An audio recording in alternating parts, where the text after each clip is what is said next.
Yeah, boy. Yeah, boy. I know you guys want to ask me those questions about DJ Vlad and about Joe Rogan. Because if you guys missed it and you're just popping onto this live, I took DJ Vlad and I laid him out over my table like William Wallace in Braveheart, and I disemboweled him just like William Wallace in Braveheart. And that video is on Jesse on Everything, though. So I would suggest you guys go check that out if you're interested. What's up, guys?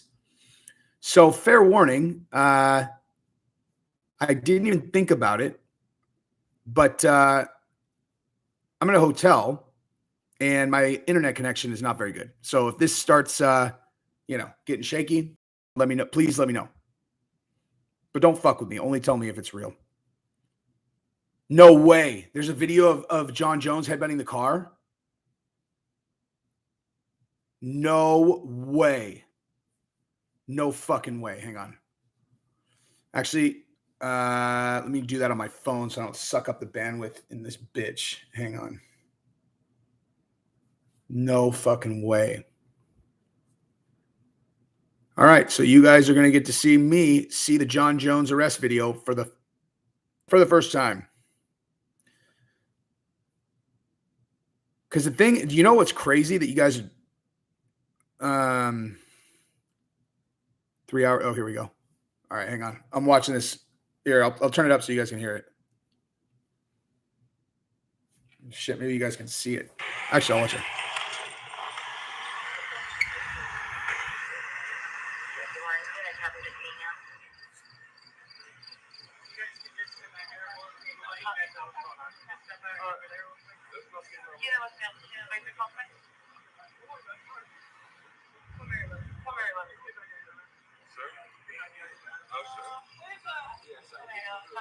How long is this? Like, it's like 5 minutes or something?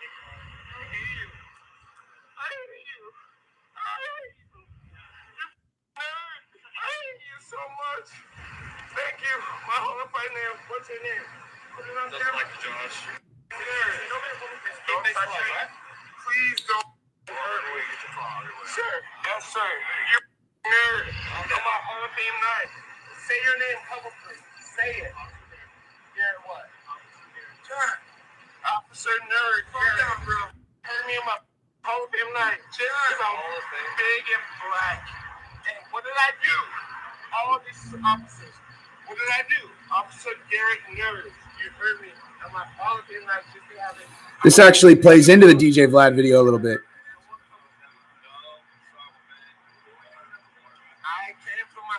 It's John Jones, you guys.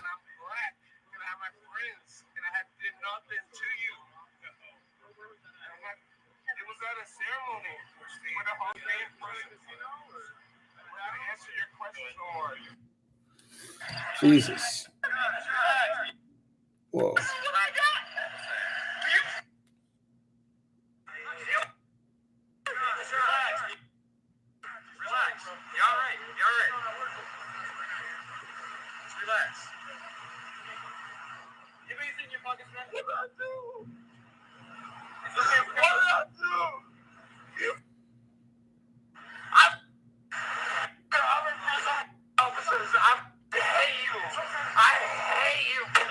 Oh, man.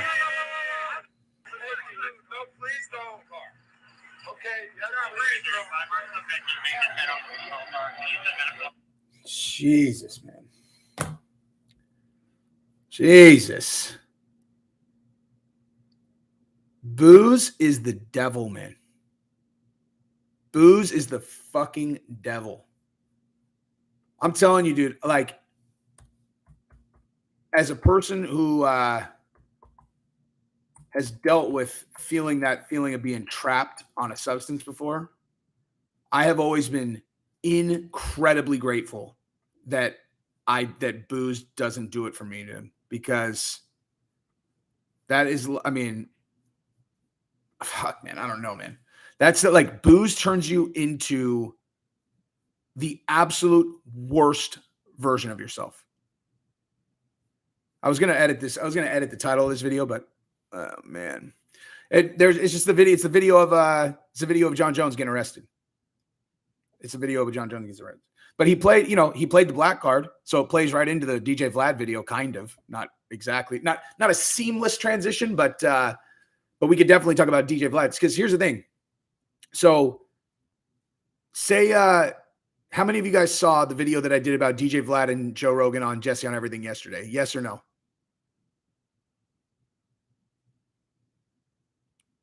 Like, I don't know if I'm talking to everybody who's seen this or not seen it.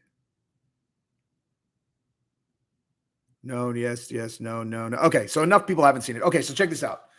So basically, DJ Vlad did this thing.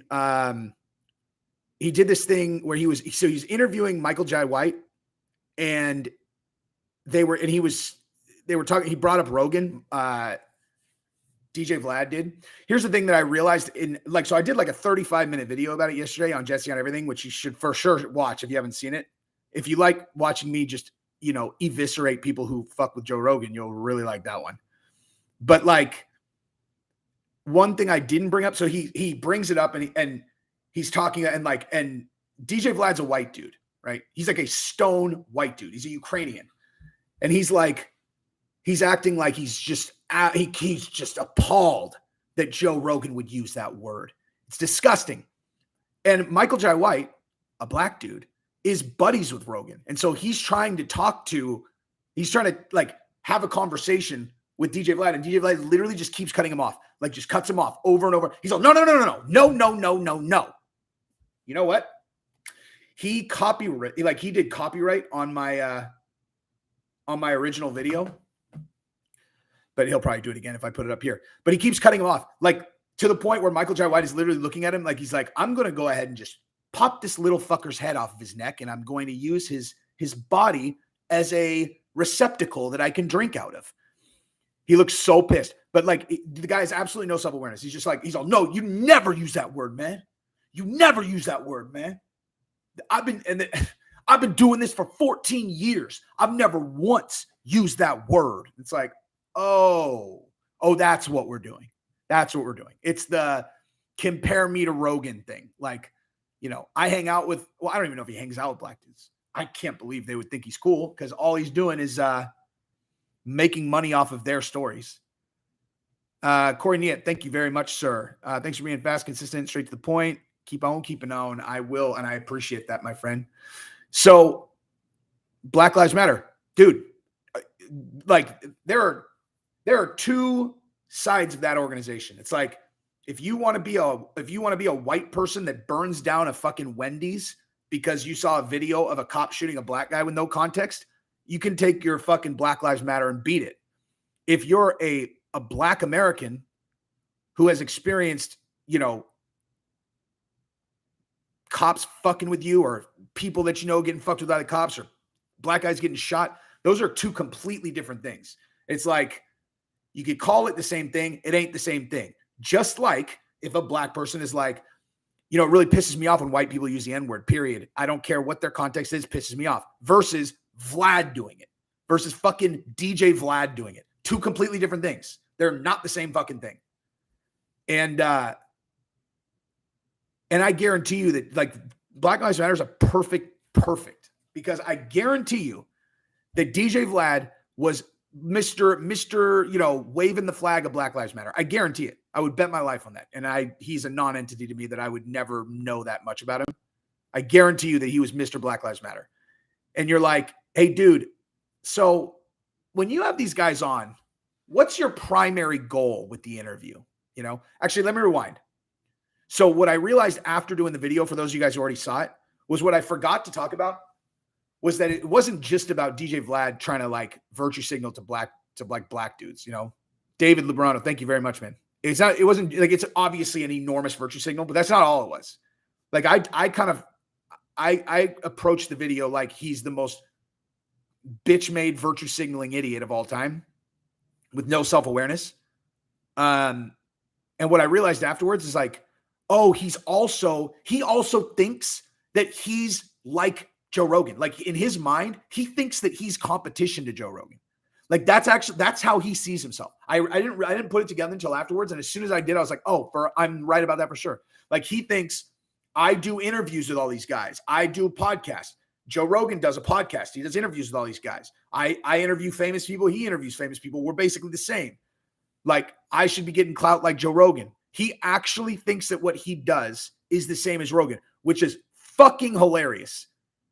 Fucking hilarious. Because in reality, like if you had like a human that had been asleep for 20 years and they like came out of cryo sleep and you were like, they're also describe Joe Rogan, like what he does in his podcast, describe DJ Vlad, what he does in his podcast. And then Jesse, you were just saying it's fucking ridiculous that he thinks that he's like Joe Rogan. I would be like, okay. And they're like, no, you only get 3 sentences to describe them. Like you get 3 sentences to describe what they do. I'd be like, okay, fuck. If I only have 3 sentences, then yeah, they're basically the same, kind of, like they're pretty similar. But if you give me 8 sentences, the 2 guys, they have nothing to do with each other. What he does and what he does are not the same at all. Not at all. What the reason people watch their shit is for the exact opposite reason. You know what I mean? Like nobody watches Joe Rogan's channel to like voyeuristically hear about violent terror that they would love to like think about happening, but would never want to experience in their life. Like that, I mean, I guess every once in a while when he has like special forces guys on, but he does it in like a respectful way where he's like, tell me about what that was like. You want like a great Joe Rogan episode is Dakota Meyer is the one that he did with Dakota Meyer. And I'm like one person removed from Dakota Meyer because a lot of the guys that I work with are really close to them. And the Dakota Meyer one, like I was so impressed with him, dude. Like I was so impressed with Dakota Meyer, the way he told the story. And like, he got the he was awarded the Congressional Medal of Honor. And the incident that he was awarded it for is gnarly. He beat a Taliban fighter to death with a rock. And again, that's like one of those things where you kind of like laugh at first, kind of like, you're like, dude, this guy beat a Taliban fighter to death with a rock, son. And then you're like, all right, so how am I presenting information right now? Like he's a comic book character or an actual human that actually did that. And he's like, because like when Dakota Meyer described it, he described it in this way. There was like, there was so much humanity to it where like, you kill somebody with a rifle and they're 60 yards away, 200 yards away, 400 yards away, whatever. That's very different than smashing a dude's head in with a fucking rock. Like looking right at him as they're, as they realize they're going to lose this fight. And when they lose this fight, it's a wrap for them, because that's what he described. Is it was like it was a fight. And ultimately there was this moment where both of them recognized how this was going to finish. And like the dude he was fighting looked up and he said that he could just see, like he knew it was over. And he talked about like thinking through, like if in a different circumstance, this guy could have been my best friend. And instead, through fate and circumstance, I just crushed his skull with a rock. And I was like, fuck, man. I think about that all the time. I think like when it related to war, I think about that all the time. How many people have literally shot and killed or stabbed and killed or beat and killed a dude who in different circumstances would have been their absolute closest friend in the world. But like, if you go on Rogan and talk about, killing someone, that's how it goes. You go on DJ Vlad and talk about it, and Vlad's like, hey, yeah, dog. He's literally just like, there's no, like, he's not thinking about it the way I just described it at all. He's just like, they're not like, that's my biggest problem with him is like the people who like not all, but a lot. Okay. So how I described like when if I ever smoke weed, it makes that thing that I do too intense. Like where where I read people, it makes it too intense. Like it makes it unbearable. Like it's fucking unbearable. And it's kind of like in that vein where I can just see what people are, man. And there is a very widespread phenomenon among people who, like white people, who genuinely think that they're not, they're like racist. Are you crazy? I do this and I do this and I do this and I do this and I do this. Like, how could anyone think I'm racist? And it's like, dude, you do that because you think they're different than you. Like, you think that they're like this group that like needs your help. And like that, it's like, how many like genuine relationships do you have with people? Like, I can't really describe, I'm not doing a good job describing it, but like DJ Vlad is exactly that. Like DJ Vlad doesn't even understand. Like, he's not friends with these guys. Even if he thinks he's friends with them, he's not. Like, they represent something he wishes that he was. He's not, like, he doesn't see them as people. And you can tell by how he talks to them. Like, a fucking teenager is telling you about, you know, them witnessing their older brother getting shot to death. And you breeze over that and get to the part where they're shooting back. You're not looking at that person like they're a human being, dude. Like, it's just, I'm sorry. Like, if you take the gangster rapper out of it, or you take like the whatever out of it, and you just, same thing. Let me describe this situation in 3 sentences instead of 7, right? And it's like, okay, so what's going on? You're like, well, this 48-year-old white millionaire is having a conversation with a 19-year-old black kid about his older brother getting murdered in front of him, and he's doing it so that he'll make money on the clips that he can pull from that conversation. And you're like, wait, what? And you're like, yeah, that's what he does for a living. And then you're like, well, what else would you say about the next 2 sentences? I would be like, he glorifies that stuff. He makes it as if that's something special. And so his actual impact on that community is to ensure that more black children deal with the same thing. He's the biggest piece of shit on earth. Like, he's a fucking piece of shit. And I'm telling you right now, as my platform gets bigger, I'm going to bury that fucking guy. You can bank on that. I'm going to bury that fucking guy. Because the platform getting bigger is inevitable. And I'm not going to forget about him, dude. I already know exactly how I'm going to do it. I'm going to take away everything that's important to him. Primarily his standing in that community. And it's not going to be hard either. There's a fucking, not a very big list, but there is a list of people, companies that I'm coming for when I have a big voice. And they'll have all deserved it. All of them. But him especially. Fuck that guy, man. Vlad has mob ties. Scary. You think he really wants to compare how dangerous his friends to how dangerous mine are? I don't think he does.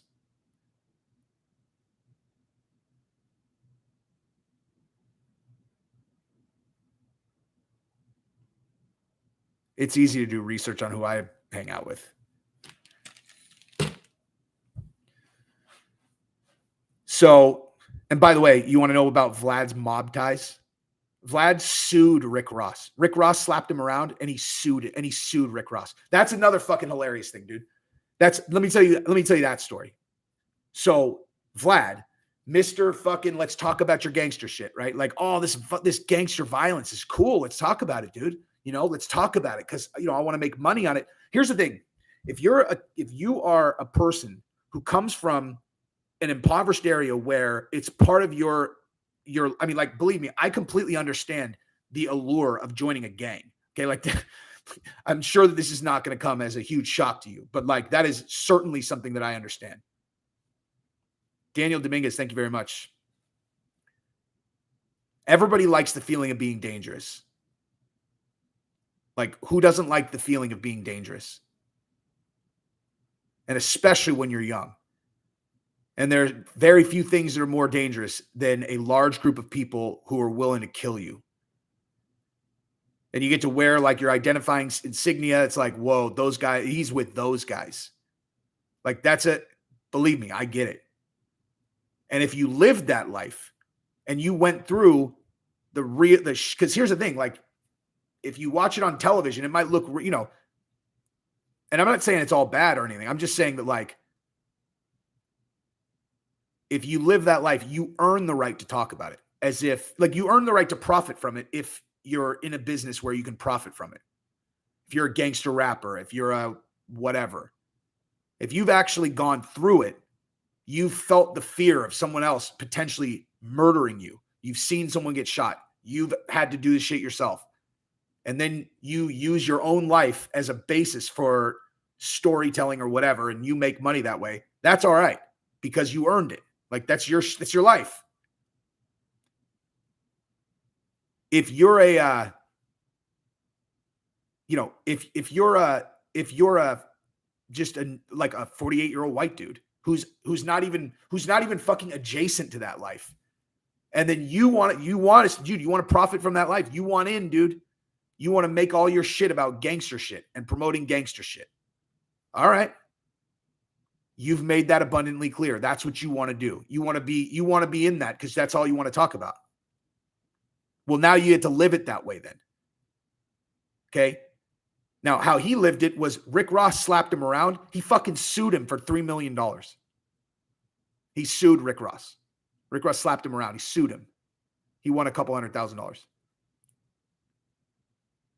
I wonder how his mob friends felt about that. Hey, guy, hey, man, you want us to get him? No way, man. Nope. I'm going to sue him. I'm going to do what a real man does. I'm going to sue his ass.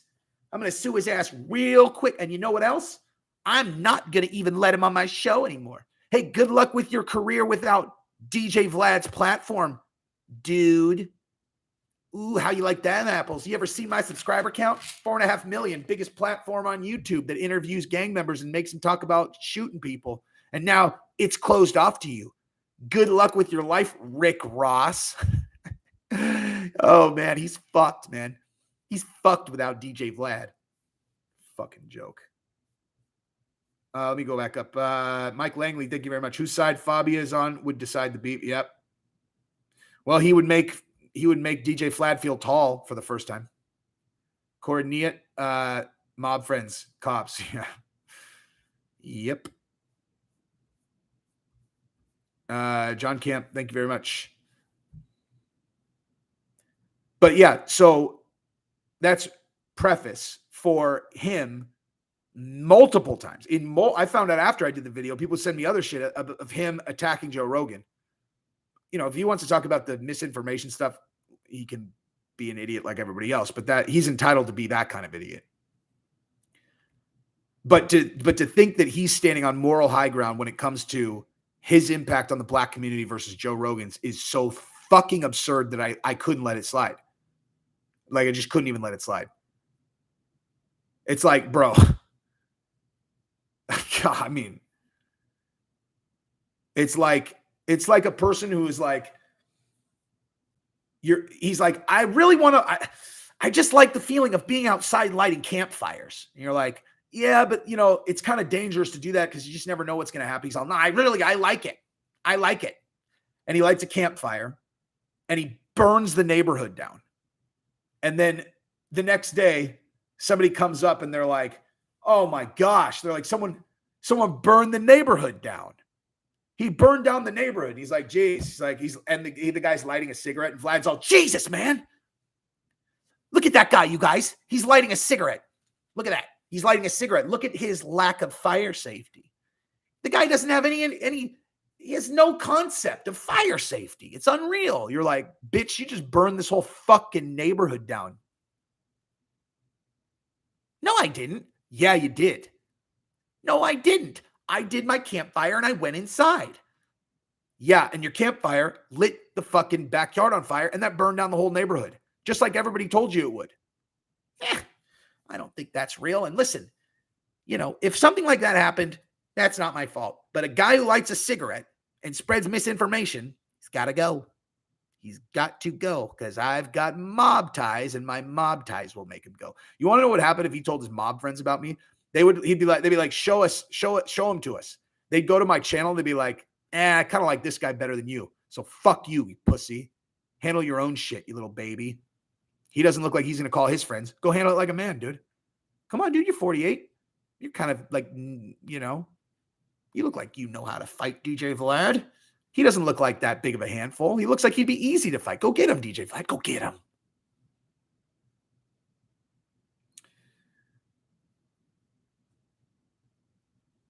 I just watched the John Jones arrest footage. Did I ever think about doing a Twitter Q&A?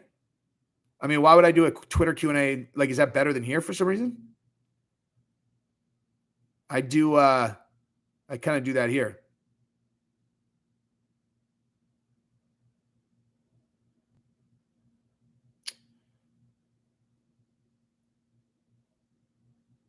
Oh, Faraz. Dude, now you're off the list. Look at that. You tried to talk your way back on. Hey, you guys, Faraz, Gabrielle blocked Faraz on the thing, like blocked him on Instagram. And he actually, you know what? I'm going to read you guys. See, Faraz, dude. Who do you think? Like, you're like fucking DJ Vlad, dude. Who the fuck do you think you're dealing with, man? I mean, jeez. All right, come on, you guys. Let's listen to Faraz's Faraz begging to hang out. Hang on. So here we go. So we said that we were going to do the event, right? And it was like, all right, guys. So I'm sure people like it'd be awesome for people that want to go, like that want to hang out, go to an event with us, because I for sure would do that. If it was Chael, did I pay $5 fucking grand to go to a fucking show with Chael? And so I put it up there. They sold out really quick, but Faraz really wanted to go, and he said, and so we'd blocked him, right? Look at this is Faraz. Jesse, I'm super interested in attending an event with you. I know I come off crazy as hell in the live chats, but I'm a huge fan and would tone it down. I would tone it way the F down. But I get it if I already messed that up. My MMA knowledge is through the roof, even though I never talk about it. Haha. Thanks for keeping me entertained with the vids. So he harassed Gabrielle enough that she fucking blocked him on Instagram. He's always in here talking shit. And I said, you're good. And here's my response to him. I said, you're good, brother. If you really went, I wouldn't even tell Gab. We'd just surprise her. Do you really want to go? I'm going to give them names and they can reach out. We'll do a total of like 6 to 8 people. I'll announce the list. I literally was just like, oh, just, no problem, man. No problem, man. You could totally go. Jesse, I really appreciate the offer. I'm a broke college kid at the University of Arkansas. I definitely can't afford the event with you. But, and then I look at Gabrielle apology. Look at, I didn't even fucking open it. Gabrielle apology. I didn't even open it. Oh my God. Who the fuck is going to read that, dude? Jesus. I wouldn't even read that just to make fun of you. Good God, man. It's embarrassing. Remember I told you guys about the dude that wrote me that shit and I wrote, like, he's like, you inspired me. You inspired me, man. And it's probably fucking this guy, actually. He's like, you inspired me, man. I want to start my own YouTube. By the way, anybody who's actually said that to me, I read it like this, like, man, you really inspired me. I really want to start my own YouTube. And I'm like, fuck, I'll help this guy. And then so I wrote back a fucking instruction manual on how to start a YouTube that was this long.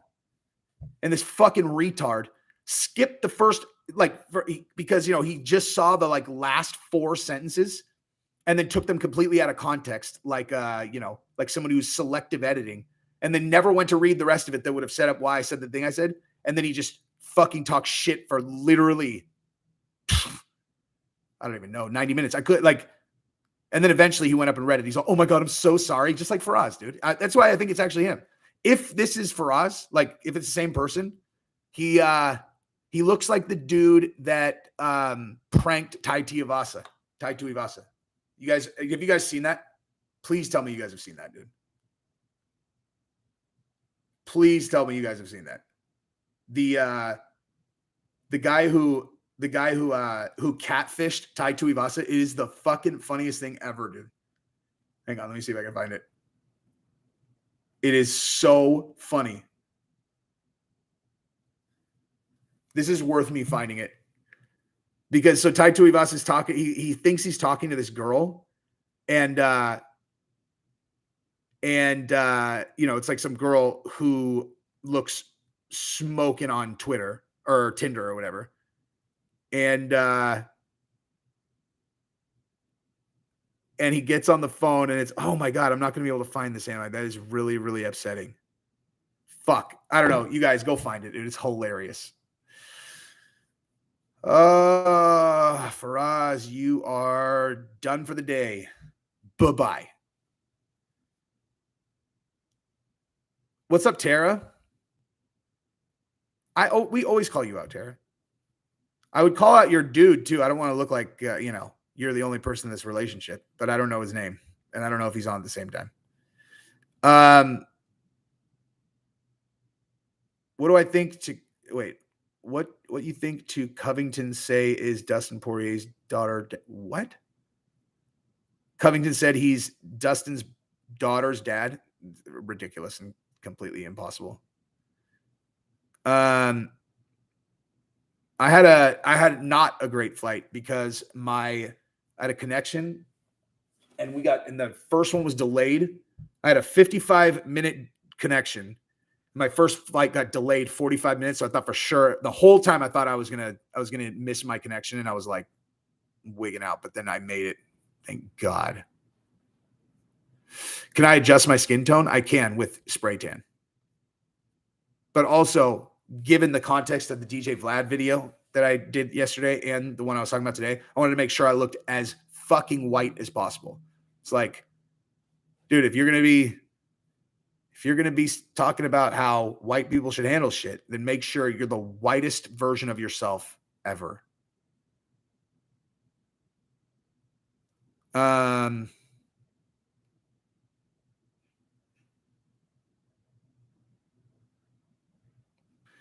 It's hilarious. Like, I don't know, man. It's one of these things that like people think that that you can't, like, these are like topics you can't talk about.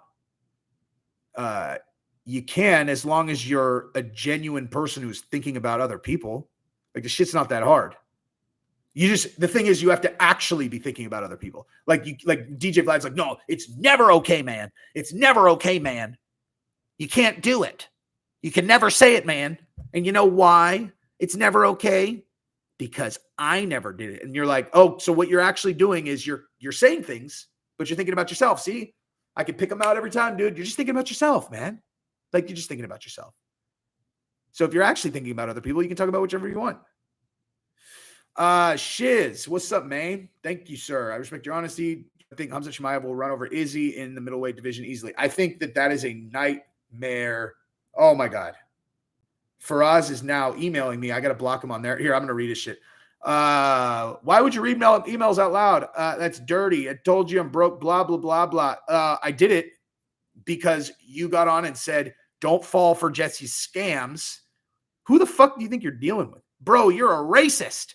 Just because I'm Pakistani doesn't mean I'm the Arab that catfished Ty. I said the guy that did the thing to me looked like fucking Ty Tuivas's catfish.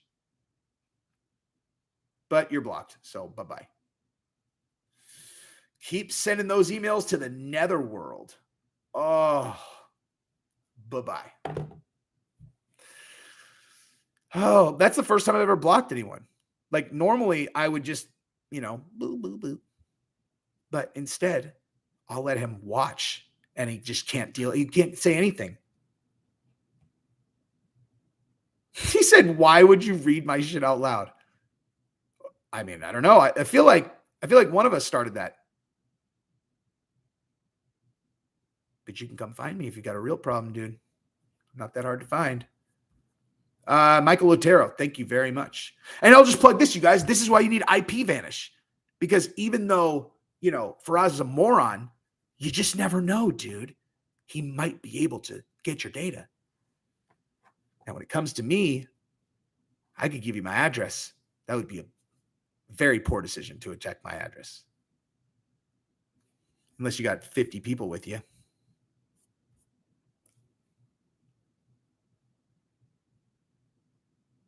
IPVanish.com/Jesse. No, I'm not actually giving anyone my address. I have no idea, but IPVanish is IPVanish is the actual one that we use though. Like when I got hired to do them, Gabrielle, I had forgotten. But like we have IP Vanish on a bunch of our devices. Devices I'm not allowed to talk about having it on. But yeah.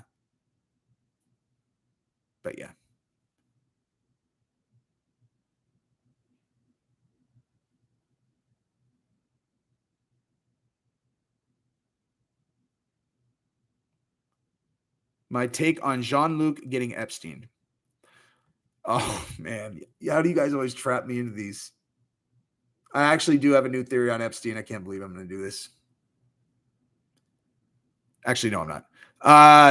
Jean-Luc, I think, yeah. Well, here's the thing.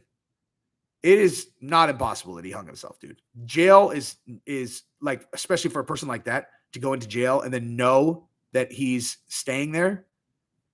I mean, come on. You know, like really, it's like Aaron, you guys think Aaron Hernandez got murdered? Aaron Hernandez committed suicide for sure because he's like, oh, okay, so I'm going to be here forever. Would I rather sit in a 6x4 fucking like room for the rest of my life? Probably not.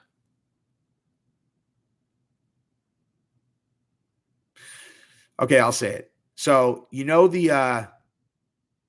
I'm not going to just outright say it just because I'm not, but you guys know that group that's out there that's kind of pulling all the strings, which has now, like, everybody used to call them the Illuminati, and now you can just call them by what they are. And they're an acronym that ends with forum. So you know those guys that literally pull the strings on everything? I think he was an operative for them. That's what I think. Because you can get any person to do what you want. Well, you have two options to get people to do what you want, right? Silver or lead every time. Money or threat. Money or a threat. And with people who have all the money in the world, what can you threaten them with? Like killing them gets you nothing. Like obviously these people can have anybody killed, but you need them to do something for you. If they're dead, that does nothing for you. You want people in positions of power to have to do things that you tell them to do. And if they won't take your money, how are you going to get them to do what you want them to do? If you kill them again, that doesn't help. If you've got compromising information on them, they'll do whatever the fuck you want forever. So that's what I think, because obviously someone was protecting Epstein, obviously, and remains protecting Epstein. Danny Sherrill, how about Epstein's friend that just got suicided? I mean, maybe it's possible that he was going to talk and he was going to say that Epstein's still alive or something, because obviously he's still alive. Or maybe he just didn't like the prospect of sitting in jail. I don't know enough about that guy's relationship with Epstein to have or relationship with whoever was running him to have a really strong opinion. Ale Trey, I appreciate the consistent honesty in public spaces. Thank you very much, sir. Shiz Akhmedov, thank you very much, sir. Give me your opinion on my previous message. I'm sorry. I think that Khamzat is a much worse matchup for Izzy than he is for Kamaru. Just because if Robert Whittaker can get Izzy on the ground, you know, like obviously, actually not even obvious. I mean, I guess the hypothesis would be that, you know, that Robert has better stand-up than Khamzat, but we don't even know that. You know, like we straight up don't even know that. But like, you know, assuming that Robert Whittaker has a slight stand-up edge, that would be the only reason that you could kind of be like, well, you know, he could make Izzy think about it more than Khamzat would be able to. Because if Khamzat gets his arms around Izzy, does anyone else think that Izzy's going to be able to get back up that easily? Because I don't. Like Khamzat is a completely different animal grappling. So yeah, I don't know.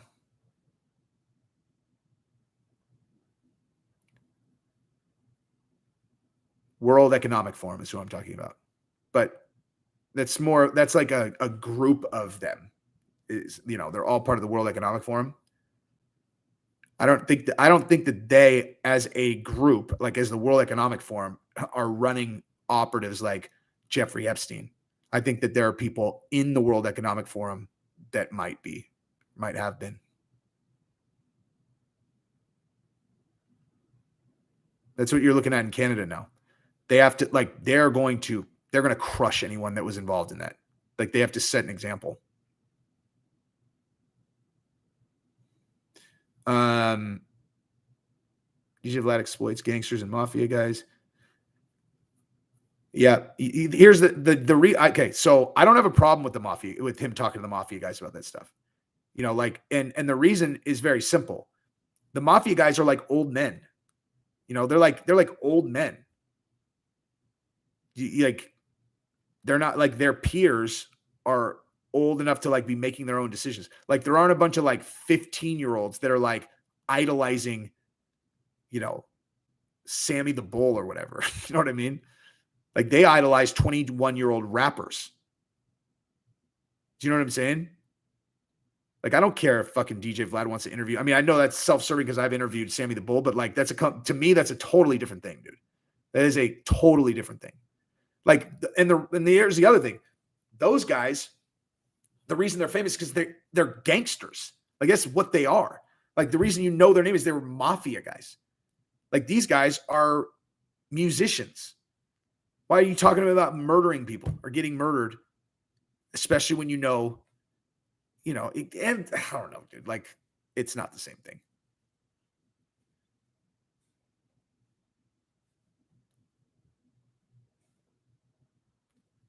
Faraz is Faraz is emailing DJ Vlad. He's all, dude, there's this guy, Jesse, that did a really mean video about you. I know things about him. I know things that I learned from watching his channel. I could be of service to you if you wanted to have him killed with the people that are your mob friends. Oh, I know Sammy the Bull has his own podcast. I interviewed Sammy the Bull. I listen to every episode of Sammy's podcast. It's fucking awesome.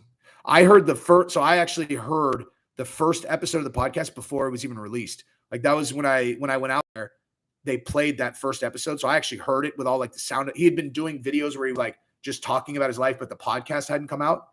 And so I sat in there with Gerard, Sammy, and the guy who mixes all this shit.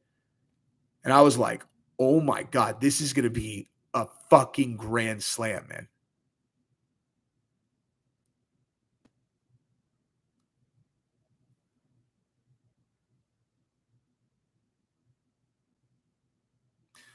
Why am I mad at Podesta art, not the artist? Well, I mean, I'm not mad at anybody.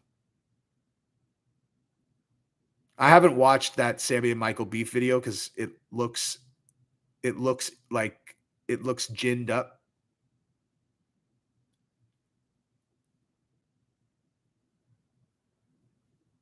Like those guys have I don't know. I actually I interact with a lot of people that come from different walks of life who have the exact same personality type. And they and a lot of them have this same trait. Like guys that are I never used the term that's an alpha male guy, it's not I don't know. That's just, I don't know. I've never referred to myself that way. I don't really say that about other people, but I don't know how else to describe the trait that I'm talking about, because when people really, really have it, I think they have a hard time celebrating the success of people who are in the same lane as them, who are doing well. They see them as competition. They can't help it. They're just kind of if they don't know them really well personally, it's you talk to them about it and you can just tell they're kind of they're all, yeah, they want to take them down a peg because they want to make sure who's the fucking man.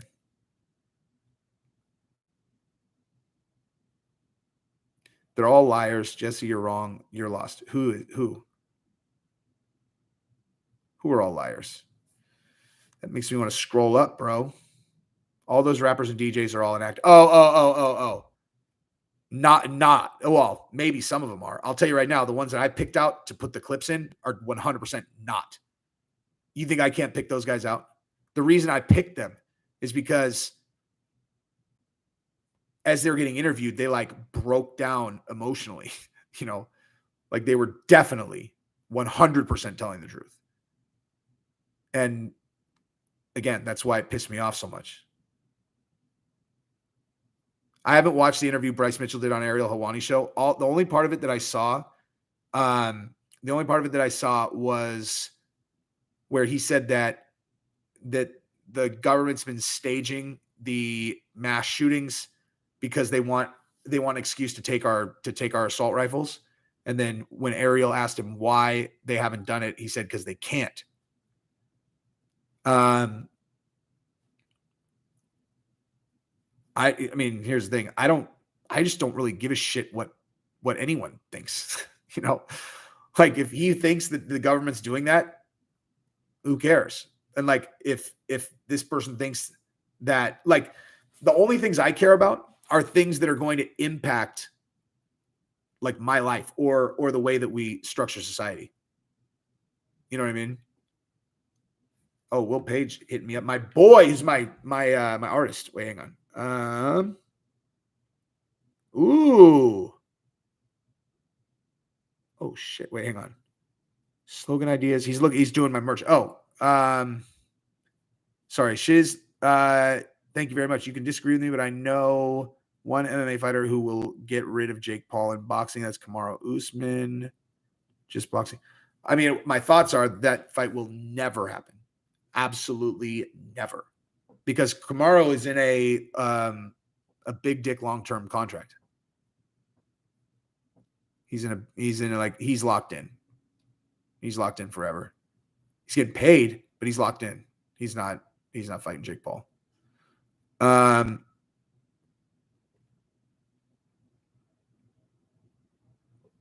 don't know exactly. I swear it was like 6 or 8 fights or something like that. But fuck, I can't remember. But well, I mean, not that I didn't know like exactly, but I'm trying to remember how I like when I heard that he had signed. Anyway, whatever. That's not happening. I will say this though. If now that we're talking about that, everyone, like how I was saying, I wonder why Ali was trying to do the Israel Adesanya Kamaru fight. I thought about this last week, and I realized what it is. It's like Israel Adesanya, when he just signed he must have signed a bigger deal than Kamaru. He must have, right? Because Ali's looking for a way to renegotiate Kamaru's contract. Like if you want to renegotiate someone's contract, you need to have a reason to do that, especially if they just fought. That has to be what it is. If you just kind of connect the dots, because that was so out of character for Ali to do. Like it's like if his fighter already said he wouldn't do it, for him to be going public, he has to he's a strategist. Like he has to have a reason that he's doing it, and I guarantee that's what it was. He's trying to find a reason to renegotiate. John Joyce, thank you very much. So what if Conor could beat the winner of George versus Colby? I could give him a title shot at 170. That's interesting. I don't think the UFC is going to be in a rush to get him a title shot at 170 if it's Kamaru, because I don't think the UFC likes that matchup at all. Not even a little bit. But him fighting one of those guys is very interesting. Ferguson. Oh, that's right. I didn't even tell you guys. Hang on. I'm live. Hit you up after. So, I talked to Chandler today, and he hasn't signed his bout agreement yet. That's not official. He said, I was driving, so let me actually look. He said, I think he said May. He definitely said the date. May 7th is when he thinks he's going to fight. So I assume that's when 264 is. I didn't even look. But yeah, so speaking of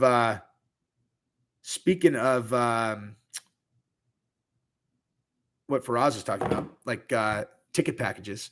So we're gonna do these with not just me and Gabrielle. We're gonna do them with other people too. That's what I was talking to Chandler about. Is like we'll do one where you can go and you can sit with Chandler for the fight.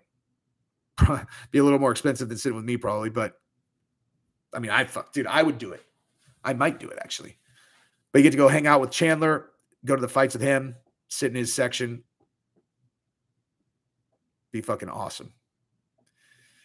I was saying to him, I was like, dude, I would only want to like do it with fighters that I know are like reliable that'll show up, which he 1000% would. He'd be awesome to go with too. Can you spar with Chandler? I mean, I would probably need to know a little bit more. Actually, I don't know. I'm not really in a position to propose sparring partners to him. But and then Hamzat. Okay, so I was just saying to these guys in the Discord. So like for the live events, we started a Discord that people that are going to the live events are in. And I was just saying to them that I was going to predict when Hamzat Chimaev is going to fight or when they're going to book him, and I do have a prediction. So I think they're going to put Hamzat on that 274 card. I think it's going to be Chandler and Ferguson, Oliveira and Gaethje, and then the other big ass one will be Hamzat and someone else.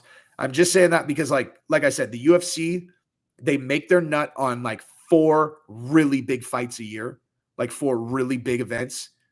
And this is one of those ones that's kind of like Colby and Usman, where like you've got a great main event and then they stack the rest of the card. I think that's what this is going to be, because 155. The other thing, and I hadn't even really thought about this that much. Like I hadn't really thought about in terms of like the algorithm for matchmaking. It's like, who is the champion? I was always kind of like, okay, how marketable is that champion? Was like kind of like the main consideration about, just how you do fight placement. And what I realized too is like, you also got to think about how stacked the division that they're in is also, and like how many stars there are in that division, because you're ultimately setting up future fights, and you can triangulate kind of who they're probably going to be fighting against.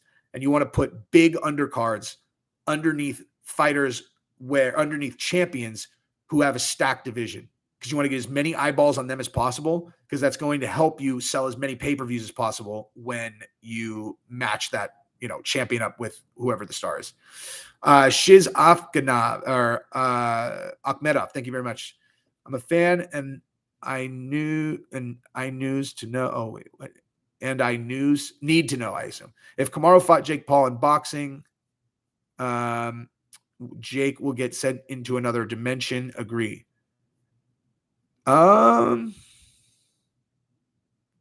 It's hard to say, dude, because I've never seen him do pure boxing. Drew by jiu-jitsu. Tony, what about Tony's career if he loses? 4 in a row, man. 4 in a row is the answer. He might get one more fight just because he's a star, but yeah. But yeah, like in terms of Kamaru and Jake Paul, the best way I can answer that is, how many times have you seen an MMA fighter go to straight boxing and look like a boxer? Like you think that they're a good boxer because they throw like in an MMA fight, they throw good punches, they move well, but like boxing and MMA are just not the same. They're just not the same. The only person I've seen go over to boxing like with regular, like straight up boxing gloves and look, like a is Anderson Silva. Looks like a boxer, fights like a boxer. But most of the time, they just don't look like, I don't know, they don't look like boxers when they box at first. But that said, Kamaru has Trevor Whitman, and Trevor Whitman is incredible. So, that would be the right coach to have. All right, one more question, then I'm going to sign off here. Go play some poker. All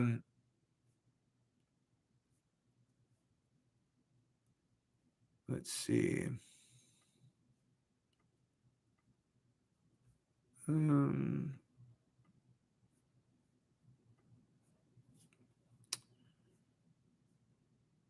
So how's the merch coming along?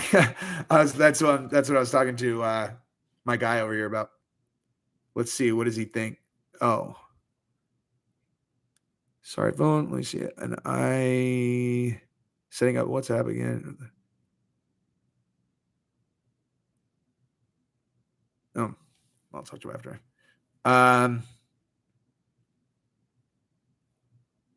Henry Rizzuto yelling at me. Yes, I will answer your question. What were the money line look like if me and Vlad met in the cage? No weight classes. What? Oh my god! It would. I mean, if Islam Makhachev is a minus 100 favorite, then I would be a.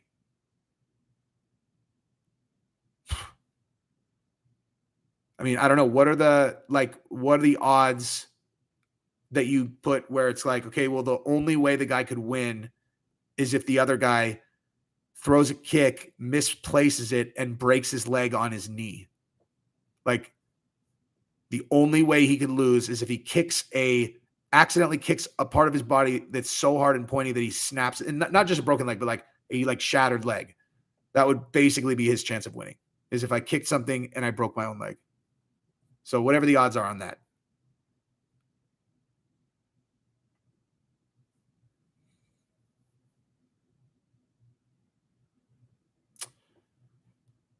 Well, if he's not white because he's Jewish, then guess who else isn't white? I'm 72% Ashkenazi Jew.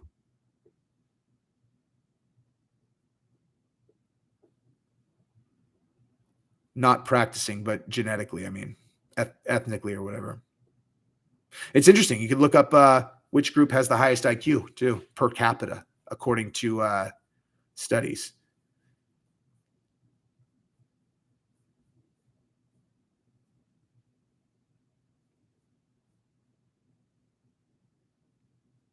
Yeah, I'm definitely not doing that to try to steal Vlad's audience. I don't do that. Although I would not turn away people who don't like him and recognize that I don't like him for the same reason. What do I identify as? I identify as a white dude for sure. Why are they telling us Paige is about to smash Connor? I saw that too, dude. I was like, I mean, what she was saying is that they're all going there because she was saying Austin's dad wants to go there too, but that was weird. All right. Anyway, I gotta jump. Love you guys. Peace.